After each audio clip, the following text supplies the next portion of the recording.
ഹരേ കൃഷ്ണ, സർവം കൃഷ്ണാർപ്പണമസ്തു. ഗുരുവായൂരപ്പൻ്റെ ഏറ്റവും വിശിഷ്ടമായ ദിവസങ്ങളിൽ ഒന്നാണ് ഗുരുവായൂർ ഏകാദശി. ഇത്തവണ ഗുരുവായൂർ ഏകാദശി ഡിസംബർ 1-ാം തീയതിയാണ്. ഇപ്പോൾ ഗുരുവായൂർ ഏകാദശിക്ക് മുമ്പുള്ള ചുറ്റുവിളക്കുകളെല്ലാം ആരംഭിച്ചിരിക്കുന്നു. ഇന്ന് പോസ്റ്റൽ വിളക്കാണ് നടക്കുന്നത്. ഈ വൃശ്ചിക മാസത്തിലെ വെളുത്ത പക്ഷത്തിലെ ഏകാദശി ദിവസമാണ് ഗുരുവായൂർ ഏകാദശിയായിട്ട് പൊതുവെ നമ്മൾ ആഘോഷിച്ചു വരുന്നത്. ഗുരുവായൂരപ്പൻ്റെ പ്രതിഷ്ഠാ ദിനമാണ് ഈ ദിവസമെന്ന് നമ്മൾ വിശ്വസിച്ച് വരികയാണ്.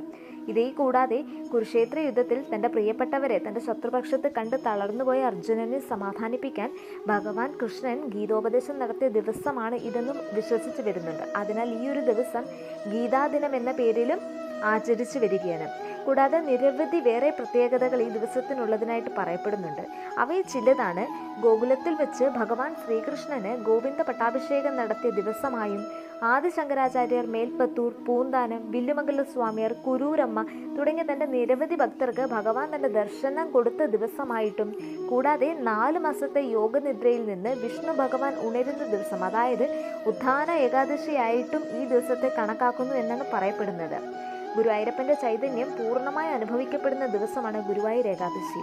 അന്നത്തെ ദിവസം ക്ഷേത്രത്തിലെ വിഗ്രഹം അതിൻ്റെ യഥാർത്ഥ രൂപത്തിൽ, അതായത് മഹാവിഷ്ണുവിൻ്റെ സ്വരൂപത്തിൽ അലങ്കരിക്കുകയും അപ്പോൾ ദർശനത്തിനെത്തുന്ന ഭക്തരെല്ലാവരും വിഷ്ണു സ്വരൂപങ്ങളായി മാറുന്നുവെന്ന് വിശ്വസിച്ച് വരികയാണ് ഭക്തർ.